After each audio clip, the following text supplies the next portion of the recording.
Welcome back to Oh My Pod, the podcast that teaches you how to grow and automate your podcast. My name's Justin J. Moore, and I help coaches launch top 1% podcasts that only take them 1 or 2 hours a week to manage. And I want to know, are you one of those people who is just pouring your heart and soul into your podcast? You got dreams of growing it, but your listener numbers are just not matching those dreams. And you're wondering why, despite all your efforts, your podcast audience just isn't growing. It's stuck, or, there just never was listeners in the first place. The truth is that listening to a podcast episode is a commitment. These episodes are 30 minutes, an hour, sometimes more than an hour long. And committing to things for most people is not a comfortable action to take. So in order to encourage someone to listen to your podcast for the first time, you have to provide them with enough perceived value that uncomfortable feeling of commitment is overcome by the amount of value that they're going to get from the podcast. And in order to encourage them to do that, you have to make sure that the pieces of your podcast are all put together professionally and properly, so that at every potential place where a listener could lose faith in your show being a good podcast, lose faith in the idea that this is a legit show, we have to make sure that all those pieces are put together so that every step of the way, they're convinced over and over again, okay, no, this show is legit. Okay, this show's legit. And this might sound kind of might be hard to follow here, but I'm going to explain exactly how this works. And there's 8 things specifically that I'm going to talk about. And if you have these 8 things in order, you can be sure that if someone lands on your podcast, you have the absolute best chance of getting them to hit play on that first episode and actually listen through and make that commitment. So before I talk about these, or I list these 8 things, I just want to say that I'm really looking to get some more reviews for the show. I know that we have listeners and that we're providing value, and sometimes it's just a thing where people forget to do it, or they don't think about it. But I just want you to know that it helps so much. So if you're getting value from this, and if you like what we do and you want us to keep doing it, I would really love if you could leave a review and give me your thoughts on the show, give your thoughts on me as a host, and I would just really appreciate that. And funny, because I'm actually going to talk about why it's important to get reviews in this episode. So it's very meta, as usual. So anyways, the 8 reasons, or the 8 things that you need to have in place in order to make sure that your podcast can grow, make sure that people will hit play on that first episode, are: number 1, the artwork; number 2, reviews; number 3, titles; 4, description; 5, your intro; 6, your audio; 7, your editing or lack thereof; and 8, your music. By no means am I saying that these are the only 8 things, but these are the things that people are going to scan when they're deciding whether or not this is a show worth listening to. Let's get into it. So first of all, artwork. I see a lot of bad artwork. And if I think about what makes the artwork that I'm seeing bad, it's that there's just too much going on. There's too much text, or too many design elements, or it's just too complex. And a lot of people will write what the show is about on the artwork. And that's great if you're posting the artwork on Instagram or Facebook or something when the picture is big. But for most people, they're going to be seeing your artwork on their phone, really tiny. And it's just going to be next to the episode or at the top of the episode feed. And they're not going to be able to read that text even.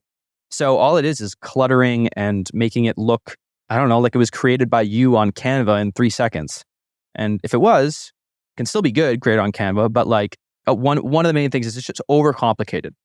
So having a simple, clean design, maybe just the name of the podcast and some type of logo, or a beautiful picture of you with the name, keeping it simple and memorable and clean is what people are going to be looking at. And immediately if they see that, they're going to go, okay, so check mark number 1, the artwork is professional. Okay, now I'm going to look at a couple other things. So the next thing they're going to look at are the reviews. So a podcast with 0 reviews, obviously, if you just think about it logically, think about it like a product with testimonials, or a service with testimonials, or business. If you have no reviews compared to if you have 100, obviously the show is going to look 10 times more legit with reviews. It's also going to rank higher. It's also going to be coming up better in search feeds, because platforms also know that if your show is reviewed, it's more likely a legit show. And your listeners think the exact same thing. So reviews, get as many reviews as you can. Ask people in your episodes, ask your friends, ask your colleagues and stuff, ask the guests that come onto your show. and ask your, like I said, ask your listeners, like I'm asking right now, if you could leave a review, that'd be great. Wink, wink. But also don't feel pressured. Like legit, don't feel pressured. If you don't want to review, don't do it. But if you're getting value, be great. And that's the same thing you could say to your audience. You could tell them like, listen, it's a simple thing to leave a review. These episodes take me so long to create. If you could just leave a quick review of what you think, that would help so much. And then move on. And, it's just a good way to get that social proof. So anyways, artwork, reviews. So if you have like 10 reviews or 15 reviews, that's a great start. You got your artwork with a clean, simple design. The next thing they're going to look at after they've scanned those things and they got the check marks are the titles. The titles of your episodes. This is like one of the biggest things, right? So the titles of your episodes are so important because they're like the products in your storefront, right? So if you had a storefront and you had all these products lined up, that's essentially what the titles are. They're calling out to people and they're enticing people to hit play on those episodes. So you don't just want like, the name of the guest if you have an interview podcast or like, anyways, you're supposed to just use the best copywriting tactics that you can use. Focus on hooky writing, like ask a question, call somebody out with a question, or call out a problem and frame the episode as the solution within the title, or make a list, 10 ways to do this or 8 ways to do this. However you want to do your titles, just make sure to do them intentionally because they are going to, if somebody comes to your episode and they scan through the first 10 episodes and they don't see a single title that calls out to them, they're probably not going to click on any of the episodes and they're just going to go away. Okay. So artwork, reviews, titles, now your description. So your description obviously describes the podcast. It should be done well. You can include pieces of your story as the host. You can include some of the topics that you discuss. You can include some of the, credibility factors of your bio. If maybe you've, helped your clients generate millions of dollars or whatever you want to do. It's your bio. It's your show's bio and you know how to write a bio, but just make sure that you do it intentionally. It's another spot where, if it just says, this is a podcast where we talk about podcasting and that's your description, then obviously they're going to be like, okay, well, they obviously didn't put a lot of effort into that. And if they're not committing to putting effort into their podcast, then I'm not going to commit to the show. So the next thing is a big one. Your podcast intro. The first 60 seconds of your show are huge because if someone clicks on that and they don't get greeted with what the show is, what the mission of the show is, who you are, what the episode's going to be, how the episode's going to serve them and help them, then without that context, they're probably, again, not going to feel like you're really committed to taking care of them as a listener. Because if you just hop right into random content without giving any context of what's going on, then it just kind of shows that you're not thinking about the listener. You have to imagine that this is the person's first episode. So what's the name of the show? What's the mission of the show? Who are you? And what's the episode going to cover? And how's it going to solve a problem for them? So a great intro. A bad intro would be just like playing a pre-recorded intro of you, just saying what the show is about. And it's like 45 seconds and nobody cares. That's like the old way of doing it. The new way is to do what I just said before. So, number 6, bad audio. If you have bad audio, immediately people are going to judge your podcast. This is not to say that bad audio will ruin a podcast, but it will 100% put a picture in the person's mind that you are not taking this seriously enough. Now, if you usually have good audio, but this time you were on the go or recording at an event or something, and you preface the episode by saying, sorry about the audio on this episode, I was out doing this, that's a great way to deal with bad audio. But if your audio is just bad and you have no explanation for it, and you just hop right into an episode and they're like, okay, well, what is this? This is not even pleasant to listen to. Why am I going to bear through this? So seriously, bad audio is an immediate way for people to judge your podcast and click it off or click away from it. Number 7, editing, bad editing. So if nothing is edited out, if everything is just as it was recorded, unless you're really good at recording, there's going to be a couple things that you're going to want to clean up. There's going to be things that, the listener doesn't want to hear all the extra little bits and pieces. They want their time to be respected. They want the show to feel professional because they know that they're spending their time here. They want to be learning stuff. They want to be learning the right stuff. And having no editing or bad editing definitely going to give people an idea that your show, again, just like the audio, just like the intro, everything, that it's not like a legit podcast. And number 8 is a simple one, but it's one that definitely matters. It's the music. The music is the only part of your podcast that conveys some type of like magic, if that makes sense. Like it infuses the podcast with emotion and color. Because otherwise it's just talking, and talking's great.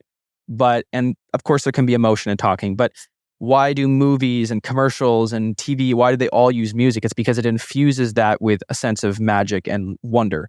And so your podcast should have great music. It'll help people remember the show. It'll help people place the show in their mind and always kind of connect that music with it. And one thing that I see a lot is like I see people who have the same music as other shows or the same music as commercials or ads and stuff because they're just using copyright-free music from a website that only costs, $50. And guilty as charged, we used to recommend that people do this. And at the time, we just weren't considering it. But as we've launched more shows and as we've listened to more shows, we realized that having an identity for your podcast is really important. And the music is actually a big part of that. So hire someone on Fiverr, talk to a friend, talk to a colleague, have somebody create custom music for your podcast that fits the vibe of you and your personality and that you're proud of, that every time you listen back, you can remember, yeah, that's just mine. Nobody else has that music. That's going to be a big thing. And your listeners are going to also appreciate that. And it's going to make your show seem more legit. So like I mentioned before, you can imagine these as like little check marks that people are mentally checking off as they're looking through your show. And they're looking for reasons to listen. They're looking to be convinced, but they're also equally looking for things to do the opposite, to convince them not to listen because they don't want to listen if it's not worth it. And so they're checking these pieces diligently and they might not know it, but they're mentally taking note. Having these pieces in order is going to give you the absolute best chance of making it so that every single person who ends up on your podcast feed hits play on an episode. And if you're good at recording content and you're good at your episodes and good at, being a host, then theoretically, if a listener hits play on an episode, you should be able to retain like all of them because, getting them to hit play is kind of the hardest part. But if your content's good, they're going to stick around. They're going to come back. And so this is, the reason, these are 8 reasons why your podcast just is going to be struggling to grow. So get these pieces in order and you're going to be way better off for it. So that's it. That's all I've got. If this was helpful, you know what to do. I would love a honest review of your thoughts, and I will see you next week for another podcast related episode. Okay, so you made it this far, which means you probably found something or learned something valuable from this. So don't be selfish. Please share it with somebody else so that they can learn something from it too. That's all we ask for all this free content. We're trying to build a community and help as many people as possible do better in podcasting, make better podcasts, get more from their podcasts in less time. That's our goal here. And if you want to support that goal, then just click the link and send it to one person who you know would love you for it.